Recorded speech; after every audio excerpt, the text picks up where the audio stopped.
Hace mucho tiempo, la historia de las civilizaciones es contada y enseñada de forma lineal, en un sentido evolutivo, en pos de una aprehensión facilitada, una didáctica más directa. A menudo se cuestionó en este método de pensar y organizar la forma en que los eventos o manifestaciones son a lo largo del tiempo, en diversas partes del mundo con especificidades que a menudo se dejan al lado de las grandes narrativas históricas producidas sobre un ámbito occidental y europeo. Esto también es un hecho, es más práctico entender de forma más simplificada cómo un evento lleva a otro la historia. Nos puede ayudar a tener un panorama, aunque superficial, más amplio de lo que la humanidad produjo y se pensó durante el paso de los años. En este sentido, en el caso de la historia de la arquitectura, es muy interesante comprender cuáles fueron los principios, estilos que surgieron a lo largo del tiempo, como sus reacciones, continuidades o rupturas en relación a lo que se venía produciendo antes de esta forma. Presentarnos a continuación algunos de los estilos y movimientos arquitectónicos más influyentes de la historia, sus características y singularidades. La arquitectura y los seres humanos han estado ligados desde hace muchísimos años, lo cual se manifestó más claramente desde los que los grupos de individuos se organizaron en sociedades. Del modelo de sociedad proviene de una serie de componentes que nos permite analizar las características de estos grupos humanos. Tal es el caso de la estructura política, cosmovisión, economía, tecnología, mientras que por medio de la cultura que ella enama,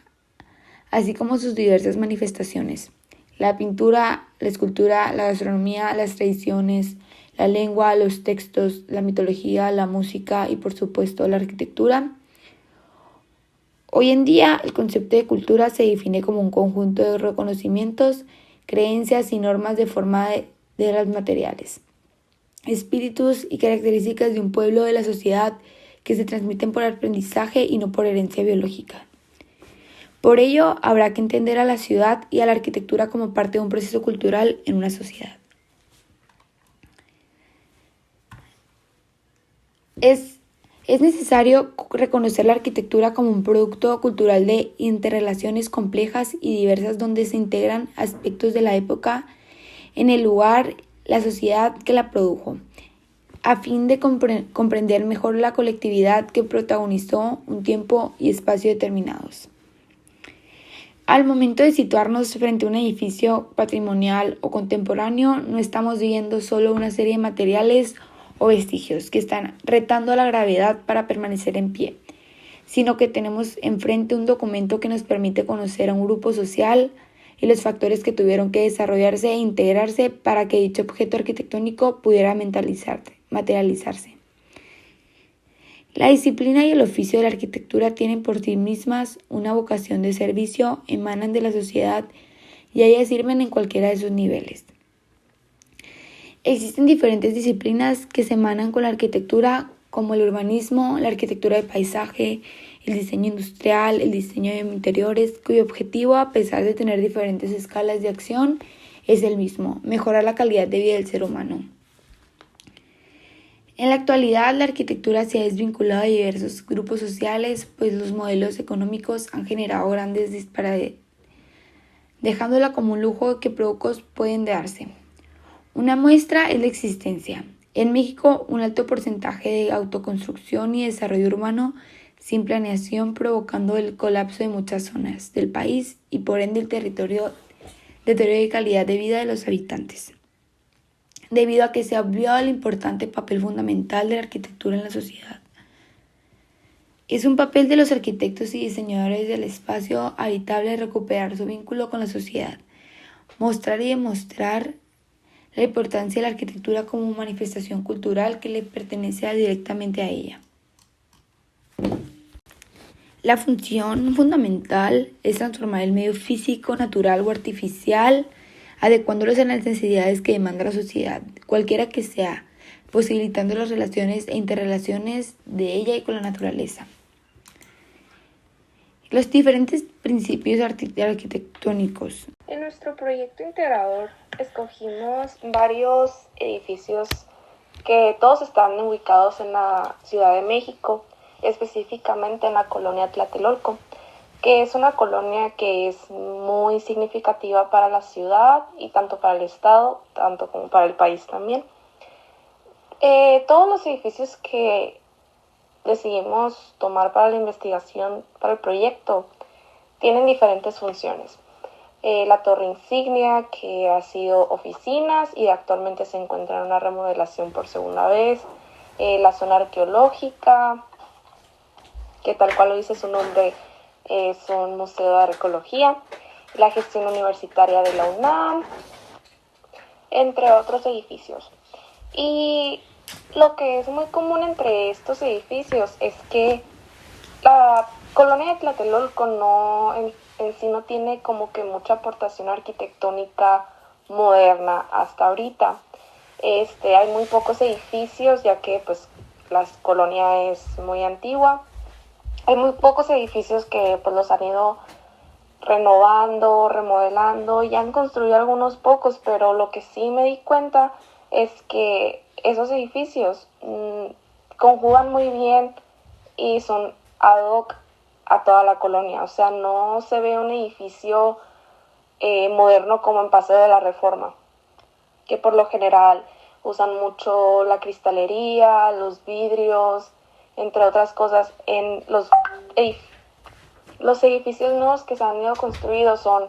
muy rectos, al igual que de los antiguos como los que ya mencioné. Son muy cuadrados, y algo que sí se nota mucho en esta colonia es la gama de colores. La gama de el marrón, el rojizo, el color blanco hueso. En sí esta colonia tiene mucho la influencia de la arquitectura brutalista y neobrutalista, que en lo personal a mí se me hace muy poco amable. A mí no me gusta tanto esta arquitectura, y creo que mucho menos para esta zona de la ciudad, porque la colonia Tlatelolco es muy conocida por sus hechos históricos, por su contexto social, cultural y más que nada político, de lo que pasó en 1968, que fue la matanza estudiantil de Tlatelolco. Entonces, sí, de por sí que la colonia ya tiene como un contexto sociocultural y político un poco triste y turbio para la mayoría de los mexicanos, y más que nada para las personas que ya habitan en ese lugar, siendo que esa arquitectura, que en lo personal a mí se me hace un poco sombría y nada amigable, como que trae una vibra muy pesada, que es a lo que estuve investigando, que muchas personas opinaban sobre la colonia, que piensan que es una colonia con muy poca seguridad y que hay que tenerle respeto. Hablando de la seguridad también, obviamente hay que tenerle respeto por lo sucedido hace muchos años, que de hecho yo sí fui a la Plaza de las Tres Culturas, que es la verdad lo que distingue esta colonia, donde fue la matanza de Tlatelolco en 1968, y a mí me tocaba ver manchas de sangre. O sea, desde aquellos años hasta la fecha todavía se siguen viendo las manchas de sangre, pues ya muy apenas si se pueden alcanzar a distinguir, pero es muy común que los guías te muestren. Entonces, como que todo en conjugación lo hace muy frío. Y en sí todos los edificios, aparte de los que nosotros escogimos para el proyecto integrador, son, la verdad es que todos parecen habitacionales, pero no lo son. Que esto distingue no solo a la colonia de Tlatelolco, sino como que a toda la Ciudad de México, que hay muchos edificios habitacionales, muchos edificios con muchas ventanas, y la verdad es que creo que en lo personal siento que la mayoría de los edificios de la Ciudad de México son muy neobrutalistas, pero sí están o sea, sí hacen conjugación entre sí, porque todo se ve casi igual. No puedo decir que se ve igual, que todo tiene la misma arquitectura, porque pues la Ciudad de México tiene demasiados años desde que se fundó de historia, pero sí siguen respetando hasta la actualidad como que la base y el esqueleto de la arquitectura, pero ahora la están haciendo un poco más moderna. En la arquitectura tuvieron que haber varios edificios que pudieran romper las reglas para así poder evolucionar, convertirnos en una mejor versión de nosotros que nos permita extender nuestros conocimientos arquitectónicos hacia una vasta cantidad de personas. Pero este pensamiento tuvo un fuego de problemas debido a las diferencias que existían entre comportamientos y expresiones sociales que querían usar edificios modernos y uno postmoderno, ya que estos estilos se contradecían entre sí, ya que el premoderno era más como fábrica, tenías que a fuerzas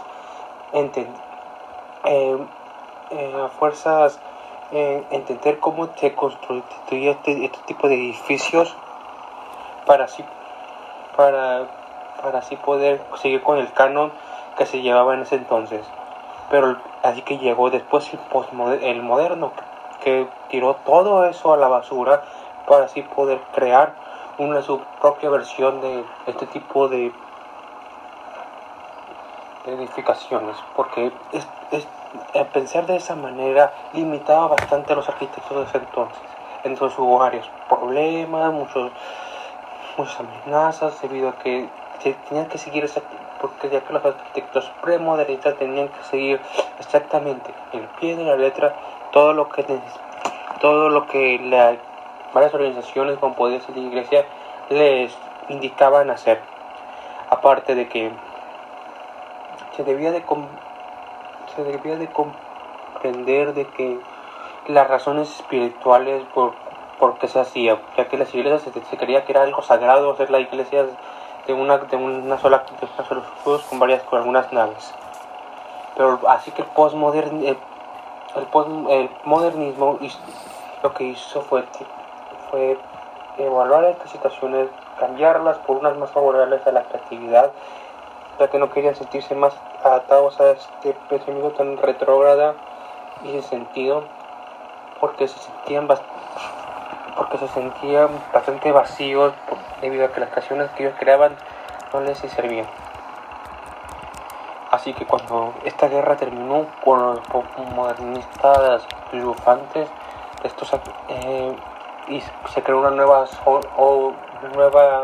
moda en crear edificios hechos en base de formas simples, como podrías también, pero tomando a su vez referencias de otras arquitecturas, como podría ser la arquitectura clásica, que se transformó en la arquitectura neoclásica, o la arquitectura gótica, que se transformó en la arquitectura neogótica, así porque se interesaba bastante en varios aspectos arquitectónicos del pasado.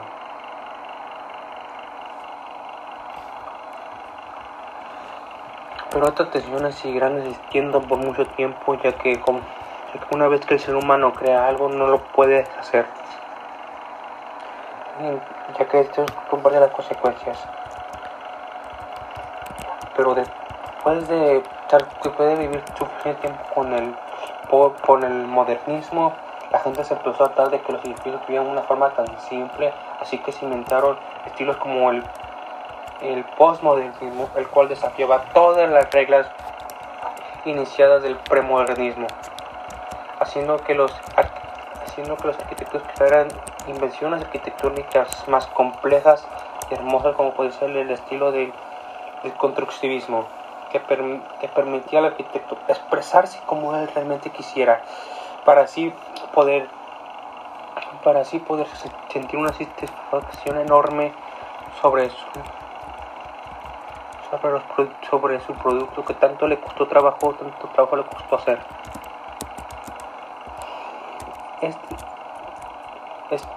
Este arte también permitió acabar con lo este mismo arte arquitectónico permitió acabar con lo monótono para así crear unos nuevos estilos que ayudan a la humanidad a adaptarse a la sustentabilidad, a implementar medidas sustentables en sus edificios para así poder salvar el medio ambiente de nosotros mismos, ya que tenemos que pensar de otra manera para construir las nuevas edificaciones que ya que podríamos así estar acabando poco a poco con el medio ambiente y con nuestra vida en la Tierra.